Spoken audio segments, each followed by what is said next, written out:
emotional in a way, you know, like I hope I get to cross paths with you in a real way one day. This is, but look at us in Alcoholics Anonymous. Like we kept going, we kept moving forward. You know, I'm as much as I miss the hugs and the bitter coffee, I'm used to this. You know, I'm used to this, and maybe as the world progresses, maybe we'll have a hybrid that we could all find one another at all times, because I love being here with you, and I would love to see you guys down in our meetings. And there we go. So there's an introduction. So my sobriety date is July 14th, 2006. Ooh, July 14th, 2006. You know, I can feel it. I can feel that day. Does anybody out there remember that the day of surrender? I walked into an intervention. I wasn't one of these alcoholics that had a moment of clarity. I had to have the people that loved me the most intervene in my life and tell me I had a problem. And this is before the show intervention, so I really didn't know what it was, to be honest. I knew that I had been up to our antics, but I didn't really know what was happening. And I come into the living room, 6, 7 loved ones, all with letters, beautiful letters, by the way, tears in their eyes, with this interventionist that is enthusiastic, loud, happy, and meanwhile looking at me like, I'm here for you. I'm here. And I'm looking at this stranger, whom, by the way, is still in my life, going, I don't even know you. You're obviously, thinking like, you're obviously here for them. What do you mean you're here for me? And the letters start, right? And guys, many of the letters said this very similar things, and the letters start with beautiful memories. I'm ready for everybody to reprimand me. And you were once like this, and we did this together, and we did this together. But here's what every letter said at the end. And we know. We know. And we're asking you to get help. I thought I had them all fooled. No joke. I'm like, they knew. They knew how much I was drinking. They knew what I was up to. My heart was broken just from the shame. Just from the shame that they knew. And the interventionist looks at me and goes, okay, Adam, well, here we go. I mean, I'm telling you, you would have thought the Beatles were behind me. He was so excited. And he was like, all right, here's the story. We have this treatment center. It's 28 days. It's exactly where I went. You're going to love it. I heard you're into fitness. You could jog around the lake 4 times. That's a mile. I mean, he's like selling me, right? And all I heard was 28 days. That's all I heard. And I'm looking at this maniac going, who's going to be me for 28 days? Like, what do you mean 28 days? How am I supposed to not be in my life for 28 days? It didn't compute. It didn't make sense. He's like, well, everything will be taken care of. And I'm thinking about my business. I'm thinking about my family. I'm thinking about walking the dog. I'm thinking about everything except that my loved ones are in a room crying with letters asking me to get help, right? That's how big my denial is. And that's going to be a theme of my story tonight, guys. The denial of alcoholism and addiction is a power. It's a power. And, I finally say, look, I just can't do 28 days. So they go to me, how about 10 days? How about 10 days? Why don't we take you to this rehab center for 10 days, see if you even have this thing. I start doing the math, 10 days, I could say I went on vacation, or I would spend some time with the kids. And I'm like, yeah, 10 days I can do. 10 days I can do. And it was July. Like I said, my my sobriety date's July 14th, 2006. I'm in South Florida. It's hot in Florida in July. All right. It's hot. So I'm thinking in my mind, you know, a really good time to do this whole rehab thing he's asking me, these 10 days would be like December, January. It's beautiful down here in December, January. That would be ideal. So I you know, and I say like, so when do you, like, this is where I'm going with this. I'm like, when do you want to do this? He's like, right now. What do you mean right now? Right now. Now, I'm not the most educated man. Right? My vocabulary is more of Rocky Balboa than Bill Wilson. But I know what right now means, and I couldn't understand what he was talking about. He's like, right now. I'm like, what do you mean right now? He's like, your bags are packed, they're in the car, ready to go. And I'm looking at my family, and they're all like this. And, you know, I just remember being in like shock. But something inside of me knew to go. And I literally said, like Ray Liotta in Goodfellas, I was like, all right, take me to jail. And literally that's where my mind was. I thought I was going to jail. And that's how, this is how, and the way I'm set up is I think I'm going to some sort of jail and I need to get out of there in 10 days. And I'm going to show them that I'm the most dedicated, disciplined rehab patient that they've ever seen. And obviously after 9-8 days, they're going to be like, this guy's a freaking machine. It's got to be his family. There's nothing wrong with this guy. So this is my mentality going in. And I remember even the last question I asked the interventionist with my family was, does this mean I can't drink again? So this is how green I am. I don't know about AA. I don't know about 12 steps. I don't know about interventions. I don't know what the heck is going on. And my question before we leave is, does this mean I can't drink again? And he says, let's see what they say. And we go. And I remember walking around the campus in a haze. I kind of remember it. I kind of don't. I was just all in my head. They finally bring me to this detox room, fill out all the papers. I remember them asking me, do you have any alcohol in your bag or anything like that? And I'm looking at these people like, don't you know why I'm here? Don't you know what my family set up? Why would I bring alcohol here? I didn't know about our disease. I didn't know that people actually check into rehab trying to hide stuff. This whole thing was an edge. I'm just so raw. I'm so new. You know what I'm saying? Like I didn't know what I didn't know. So I'm looking at them like they're crazy. I'm like, no, the whole reason they brought me here is because they want me to stop drinking. I didn't bring anything. I mean, and they're just laughing because they're like, this guy's a character. You know, they could see that this whole thing is fresh. And they leave the room, and I'm emotional. And I see 3 books on the desk in a detox room. You know, imagine like a hospital room, okay? And it was, here we go. Alcoholics Anonymous, Narcotics Anonymous, and a 24-hour day prayer book. 24-hour day prayer book at that time in 2006 for me seemed religious and a little too, like, whoa, just seemed a little heavy at the time.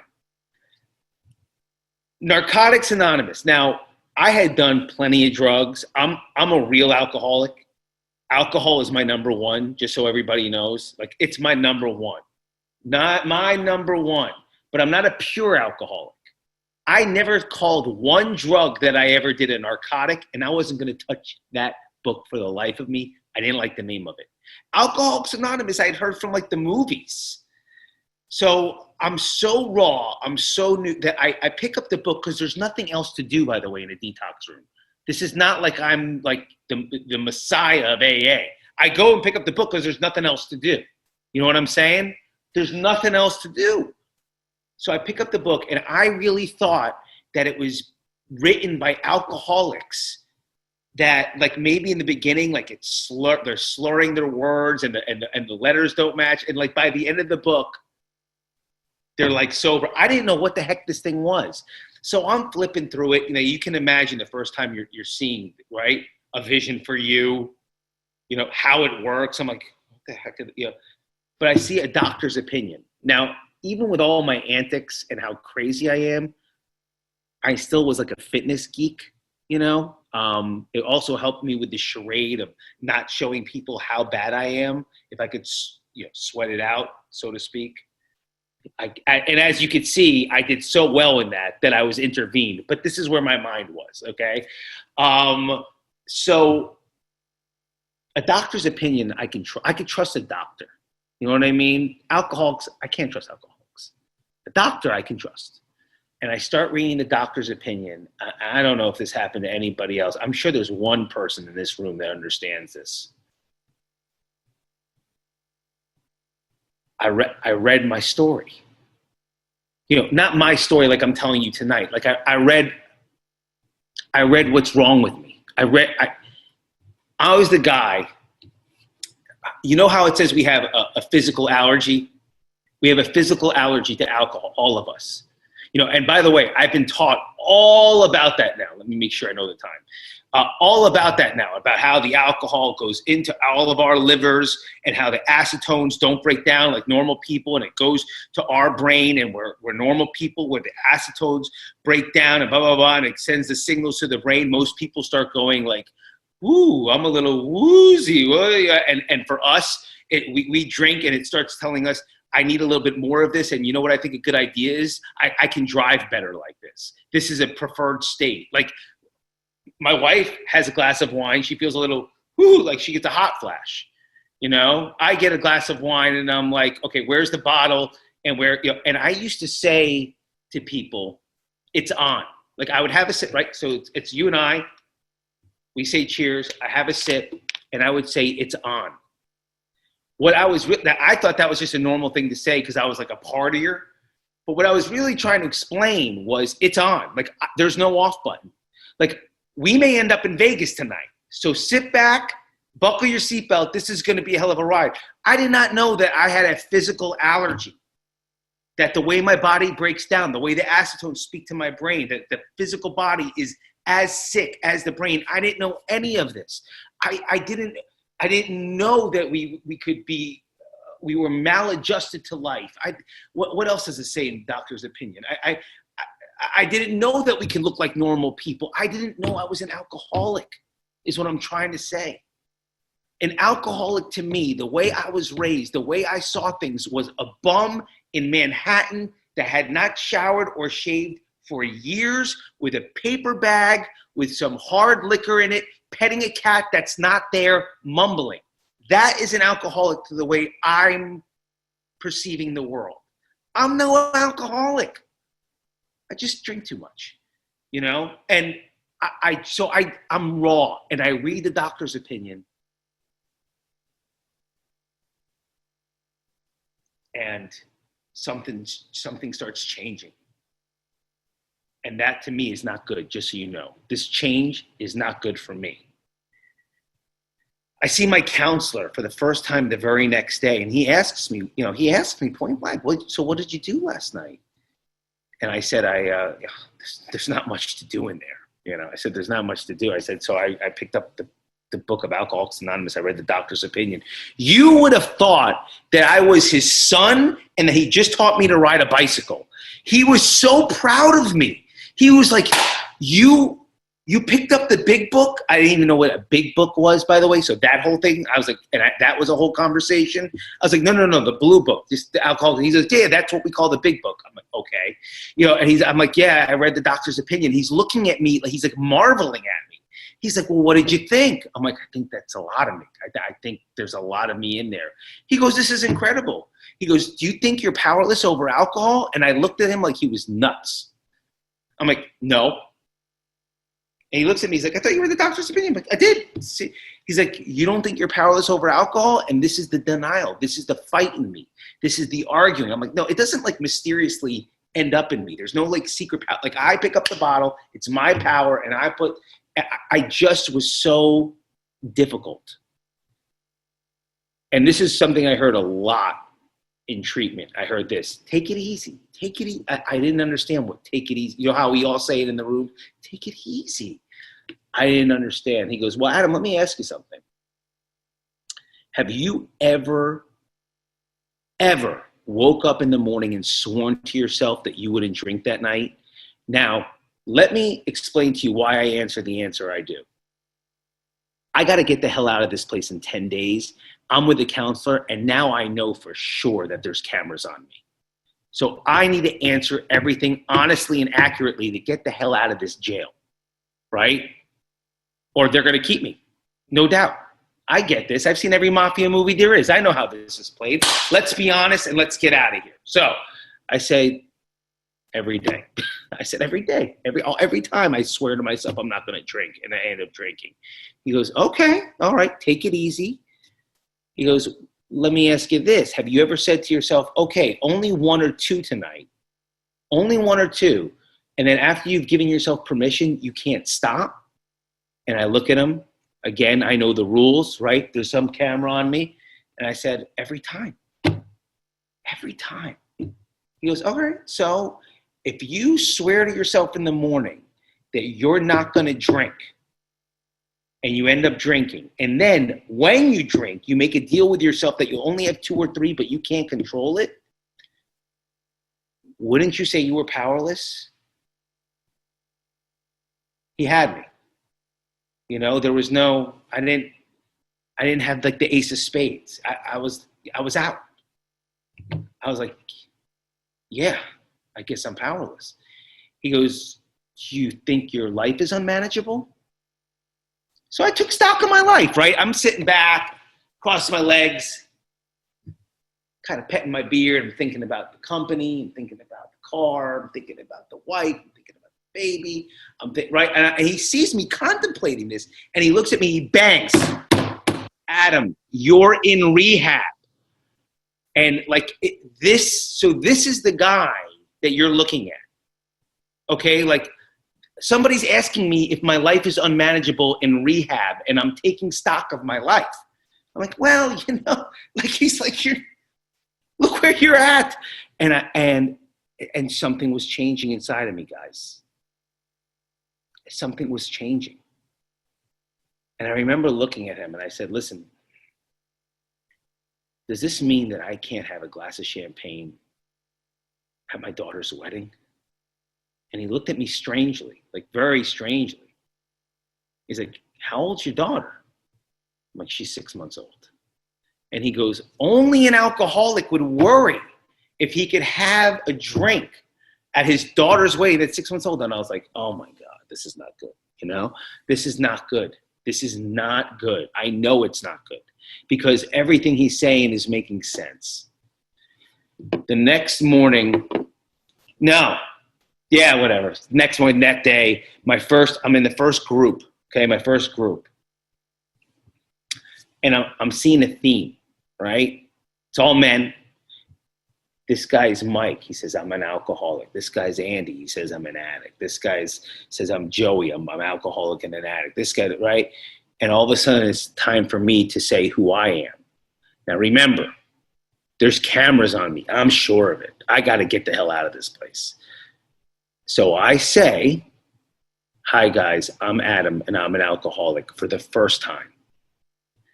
And I'm telling you, this huge 800-pound gorilla that had been sitting on my shoulders jumped off. It was like everything in my life made sense. If anyone's in the room right now has seen the movie The Sixth Sense with Bruce Willis, you can nod, or if not, I'm going to say the story anyway. So at the very end of the movie, his life makes sense to him because he finds out he's dead. That was me at that moment. I'm like, oh, wait a second. That's why I got the DUI. That's why the night's in jail. That's why all the letters to my wife that I'm promising I'm going to stop. That's why of the fights. That's why the argument. That's why the hiding the bottles. That's why, because I'm like, everything made sense in that one, just me saying it for the first time.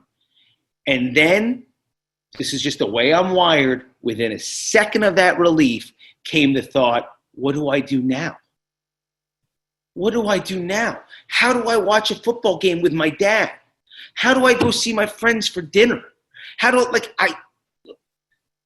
alcohol was such a big part of my life for so many years. I didn't understand what to do. I was confused. So I get this relief and depression all at the same time. It was crazy. It was the weirdest thing that I'd ever experienced. That day I went and I saw a presentation by a gentleman about healthy spirituality versus unhealthy spirituality. Spirituality I dug, I could dig spirituality.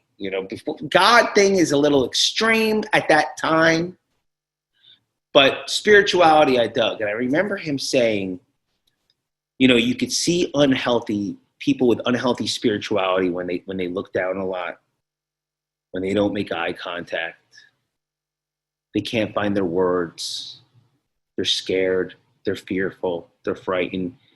And then he showed the flip side of what healthy spirituality looked like people in this room right now. When your eyes are open, when you're happy to be just where you're at, when there's an excitement and an enthusiasm, just a celebration just to be alive. And that's what I wanted, healthy spirituality. I find out that this guy, he's Monsignor Ron, Father Ron, and I make an appointment with him. I had to. And I'm sitting there with this Monsignor, and he goes, Adam, can you, and by the way, this time he's in his whole wardrobe. This time he's got the black with the white, you know what I mean? And I'm this Jew from Jersey sitting with Monsignor Ron, okay? And he goes, Adam, do you believe in God? And I gave him some alcoholics. Yeah, law of attraction, do good to others. I gave him some mumbo jumbo that he was just like, okay, take it easy. And he asks me to put my arm out. And he puts his fingertips on me. And he lets go. And he looks at me so lovingly, guys, so lovingly. He goes, do you see what I did right there? Now, please remember my frame of mind. There's cameras on me. I got to get the hell out of this place. So I look at my arm. I look at the Father. I'm like, Father, I don't see anything.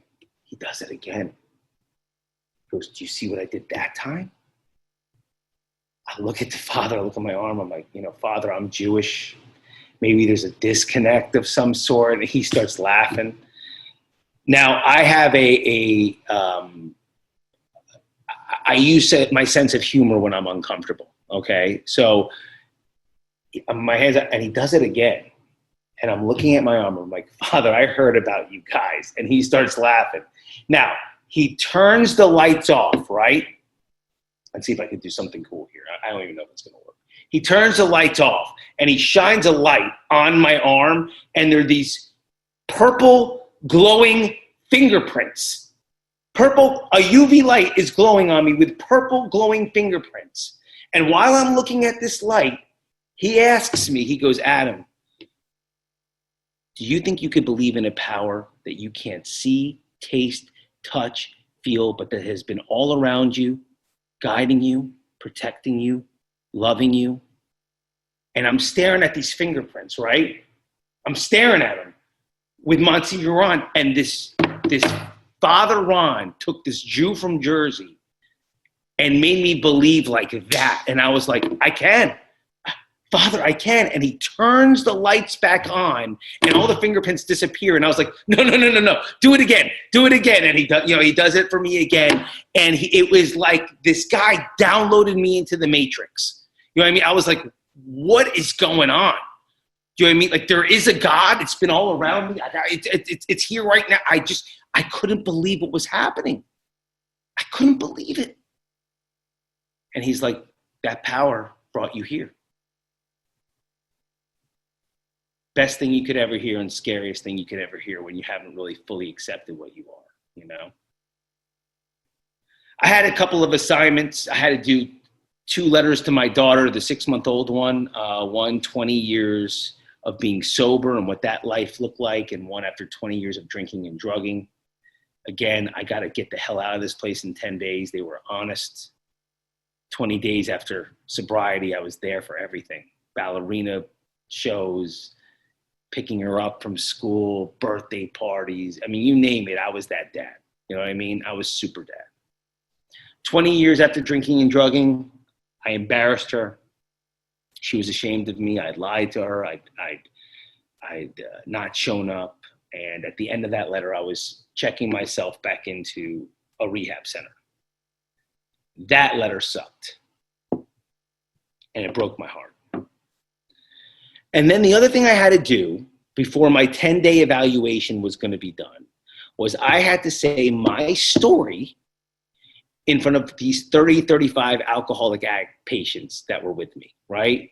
Now, the way I grew up, and there's probably some people on here that would understand this, like somebody asking me my story, it was like an offensive thing. Like it's like you say, like, what's your story?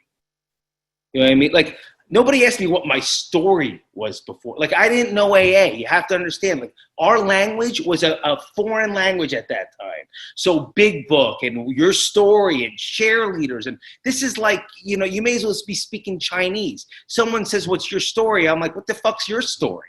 You know what I mean? Like it was, I didn't understand. You know, you don't know what you don't know. So I'm asked to do my story in front of these 30 alcoholic addicts, and I run through it. Yeah, born in New York, raised in Tenafly, New Jersey. My childhood was great. It was like the movie Big, where you were on your bicycle all the time. The one thing that made me feel different was I was the fat kid. You know, I was the big kid. My dad called me El Chubbo, right? When my mom took me shopping, it was in the husky section, you know, and that made me feel sad. It made me feel insecure, and it gave me a very outgoing, loud, enthusiastic personality, with the idea of, if I can get you to laugh with me before you laugh at me, I kind of protect my heart. And then we moved from Tenafly, New Jersey to Boca Raton, Florida, where you could have your shirt off every day and it's hot as hell. And I remember wearing shirts in the pool that would just suck to my fat. And yeah, I mean, I just hated it here. You know, I just hated it in Florida. And I just remember one day, I mean, I can't even explain to you how quickly the decision came. But I just remember one day I was like, that's it. That's it. No more. And my mom started buying me like Muscle and Fitness and Flex magazine. And I would work out pretending I was Rocky Balboa, and push-ups and sit-ups. And they bought me like a weight set. And I started, you know, I didn't know anything. It wasn't like today where you could find everything online. You know, you had to read Arnold Schwarzenegger's Encyclopedia of Bodybuilding. And I'm learning about nutrition. And I just know a grilled chicken breast and an apple is better than a Big Mac and fries. But here is what happened. In 4 short years, I went from being the fattest kid in the class to being the best built kid in the class. I went from people asking me, hey, Adam, how many Oreos did you eat last night? To people asking me, hey, Adam, how much can you bench press? The girls liked me now. Everything changed except me. I was still the insecure fat kid that wanted to make you laugh before you joke at me. But the muscles and the fitness made me able to play with the older kids. There's something, when you're a kid, if you can go back in time, there's something cooler about older kids. They just seem like they have more freedom. They seem like they're more experienced. And when you're hanging out with them, you just feel cooler. And I'm hanging out with the older kids, and they're experimenting with alcohol. And I mean, I'm telling you, it didn't feel like peer pressure to me. They passed it. I was happy to be there. I drank it, and it fixed something inside of me, guys, that I didn't know was broken. It's the only way I know how to explain this. It fixed it. I didn't even know it was broken. Imagine that. I didn't even know it was broken. And I take a swig, and it fixed it. And all of a sudden, there was like this, ooh, you know, like this euphoria, and like the insides, my mind and my courage matched my outsides. Now I could be, yeah. You know what I mean? Like, all right, you know, and I loved it. I just loved it. I was the first kid in my high school to get a fake driver's license. It was terrible. It was from Iowa. It worked out in the boonies. I would always be the one getting the booze. I went to Arizona State University because it was the #1 party school in Playboy and Penthouse magazine, which it was, and I dominated, and I drank like a freaking fish and partied like a rock star. And then I went to work, and it was work hard, play hard. It was going out to these dinners and expensive this and drinking and drinking and drinking and drinking. And it started catching up with me and hangovers. And I meet my wife, and she hates my drinking, and she tells me there's a problem, and I have no idea what the hell she's talking about. I just know I take a lot of Pepsid AC and Tylenol all the time, and I need to sweat it out every morning. I have no idea what the heck she's talking about. And that was not fun. And the only way I know how to describe this is, guys, is like now with my faith, my belief in God. God decided at one point in my life that it was going to stop working.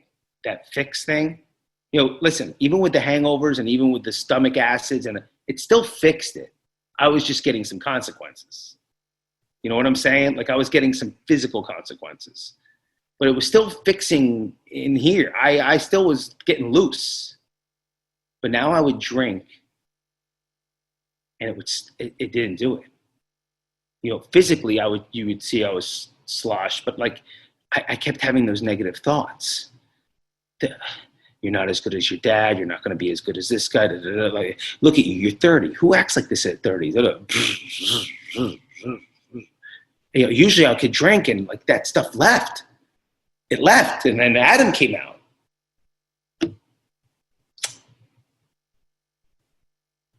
It stopped working, and my best friend marries my sister. I don't have the emotional intelligence to deal with that. My grandmother dies in my arms, who is an angel to me. And the only way I know how to deal with this issue is if this wasn't working, I must put in more. It must be an amount thing, right? Like, anyway, the kids are coming, so one sec. So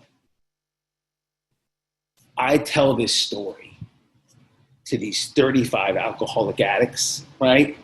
And they stand up and they start clapping, right? They start clapping and, well, oh my God, Adam, we didn't know, and I got a DUI, and I was the fat kid, and I was the skinny kid, and I went to Georgetown because I thought it was a party school, and blah, blah, blah. And you know what started happening?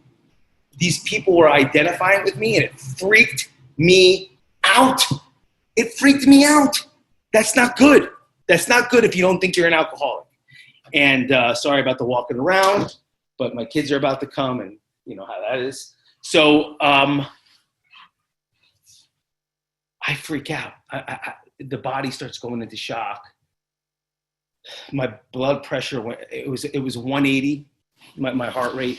I ran to the nurse's station, and they're like, Adam, what's wrong? What's wrong? And I'm like, I think this is real. I think this is real. I think all of this is real. I think I'm an alcoholic. I think the steps are real. I think everything you guys are teaching me is real. And they're like, what's wrong with that? I'm like, I think I'm going to have to stay. And they're looking at me like they don't understand why this is such a big deal. And I'm like, I told everyone I was going to be out in 10 days. I told everybody I was going to be out in 10 days. They're like, call your family. Let's just see how they feel about it. Like a good alcoholic, I run to the phone in a rehab center, call my wife. It's 5:00 in the morning. And I'm like, are you sitting down? And she's like, it's 5:00 in the morning. You woke me up. She thinks I got stabbed or something. She has no idea what's going on. She's like, she's like, what's wrong? What's wrong? I'm like, I'm sorry that I wake you up. She goes, you woke me up. You woke the baby up. What's going on? And I'm like, I have some bad news. I'm an alcoholic and I have to stay. Dead silence, right? And then, I was never going to come pick you up. I was never going to come pick you up. Don't you see it's you, Adam, and Adam this, and Adam that. Adam has to do this, and Adam has to go to the gym, and Adam has to drink, and Adam needs it. Adam. And guys, I don't know if anyone's ever experienced this, but it's called the parallel process. I actually saw two of me. I saw two decisions clear as day. One decision, I got on the phone and I said, listen, bitch, get in the car, get the divorce papers, come get me. It's over, right? Just this angry, arrogant, I'm right, you're wrong alcoholic. And then this other one, I didn't know what it looked like. I didn't know if I had to be poor. I didn't know if I had to be in the synagogue. I didn't know if I had to be baptized. I didn't know what it looked like, but I knew that one was sober. And I jumped into that Adam with both feet.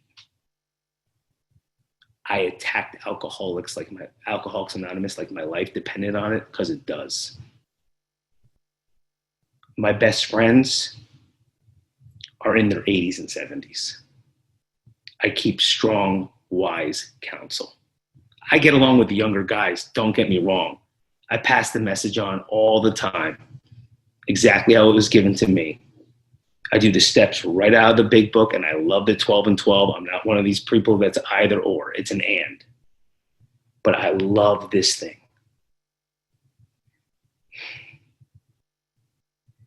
This thing saved my life. That guy that I was telling you about, he's gone. I'm so proud to be with you guys. And every time I'm with you guys, you might not know this, and you may not even know who I am, but I want to make you proud. I want you guys to be like, that guy's one of us, and be proud of it. Not like, oh, that guy's one of us. You know what I mean? Not like, that guy's one of us. You know, I want you to be like, that guy's one of us. I like that guy. That's he's doing it. He's doing the deal. And that's how I live my life. You know, I could talk about God for another 3 hours. So I love you guys. Phil, thanks for asking me to speak. It's the greatest thing that ever happened to me. Thank you, Adam. That's wonderful. Wonderful.